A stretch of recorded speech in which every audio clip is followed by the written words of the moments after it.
అదే RTV app వార్తల్ని క్షణాల్లో చదివే అవకాశం ఉంటుంది. ఒక న్యూస్ పేపర్, ఒక టెలివిజన్ ఛానల్ మీ చేతుల్లో ఎప్పుడూ ఉంటాయి. తెలంగాణ సర్పంచులకు రేవంత్ సర్కార్ గుడ్ న్యూస్ చెప్పింది. గ్రామాల్లో సర్పంచులు, ఎంపీటీసీలు, జెడ్పీటీసీలు చేసే పనులకు త్వరలోనే బిల్లులు విడుదల చేస్తామని ప్రకటించింది. అందుకోసం నిధులు సిద్ధం చేసినట్టు తెలియజేసింది. స్థానిక సంస్థలకు బీఆర్ఎస్ ప్రభుత్వం పెద్ద ఎత్తున బకాయిలు పెట్టింది.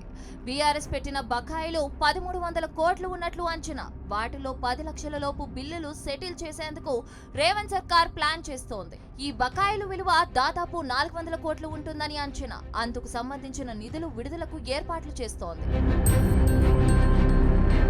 సర్పంచులు, స్థానిక సంస్థల ప్రజా ప్రతినిధులు ఎదుర్కొంటున్న ఇబ్బందులను సీఎం రేవంత్ రెడ్డి గుర్తించారు. గత ప్రభుత్వం గ్రామాల్లో ప్రజా ప్రతినిధులతో వివిధ ప్రగతి పనులు చేయించింది. బిల్లులను పెండింగ్ లో పెట్టింది. సర్పంచులను, ఎంపీటీసీలను గత ప్రభుత్వం వీధి పాలు చేసిందని డిప్యూటీ సీఎం బట్టి ఇప్పటికే ధ్వజమెత్తారు. బిల్లులను పెండింగ్ లో పెట్టిన బీఆర్ఎస్ నేతలు మళ్లీ ధర్నా చేస్తామనడం సమంజసం కాదన్నారు. సర్పంచులను, ఎంపీటీసీలను ఆదుకునేందుకే నిధులు విడుదల చేస్తామన్నారు.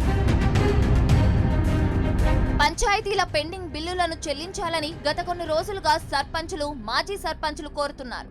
ఈ నెల 27న రాష్ట్ర వ్యాప్తంగా నిరసన చేపట్టడానికి పిలుపునిచ్చారు.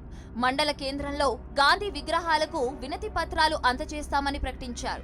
సర్పంచులు అప్పులు చేసి ప్రగతి పనులు చేస్తే ప్రభుత్వం పట్టించుకోవడం లేదని ఆవేదన వ్యక్తం చేశారు. పెండింగ్ బిల్లులు విడుదల చేయకుండా ఇబ్బందులు పెట్టడం సరికాదన్నారు సర్పంచులు. దీనికి స్పందించిన రేవంత్ సర్కార్ నిధుల విడుదలకు రంగం సిద్ధం చేస్తోంది. మరిన్ని వీడియోస్ కోసం ఛానల్ ని సబ్స్క్రైబ్ చేయండి. లేటెస్ట్ అప్డేట్స్ కోసం వాట్సాప్ ఛానల్ ని ఫాలో అవ్వండి. ఆ లింక్ డిస్క్రిప్షన్ లో ఉంది.